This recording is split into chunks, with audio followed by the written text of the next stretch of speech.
1975 കാലഘട്ടത്തിൽ അടിയന്തരാവസ്ഥക്കാലത്ത് അന്ന് എം.എൽ.എ. ആയിരുന്ന പിണറായി വിജയനെ അറസ്റ്റ് ചെയ്ത് കണ്ണൂർ സെൻട്രൽ ജയിലിൽ 1.5 വർഷത്തോളം ജയിൽവാസം അനുഭവിച്ചു.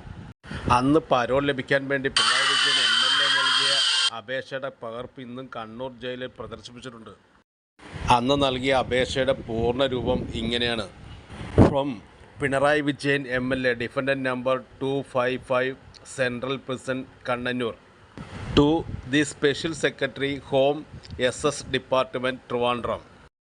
സാർ, 29/9/1976 ഞാൻ താങ്കൾക്ക് അയച്ച പെറ്റീഷൻ അമ്മയുടെ ചികിത്സയ്ക്ക് വേണ്ടി എൻ്റെ സാന്നിധ്യം ആവശ്യമാണെന്നുള്ളതുകൊണ്ടും 2 ആഴ്ചത്തെ കാലത്തെ പരോൾ അനുവദിച്ച് തരണമെന്നും ആവശ്യപ്പെട്ടുകൊണ്ട് 29/9/1976 ഒരു പെറ്റീഷൻ അങ്ങേക്ക് ഞാൻ അയച്ചിരുന്നു. ഇതുവരെ ഒരു പ്രതികരണവും അതിന്മേൽ ഉണ്ടായിട്ടില്ല. അനുചിതമായ തീരുമാനം അടിയന്തരമായി ഉണ്ടാകുമെന്ന് പ്രതീക്ഷിക്കുന്നു. അതിനായി അഭ്യർത്ഥിക്കുന്നു. Central prison, Kannur, 9/11/1976. വിശ്വസ്തയുടെ പിണറായി വിജയൻ. ഒപ്പ്.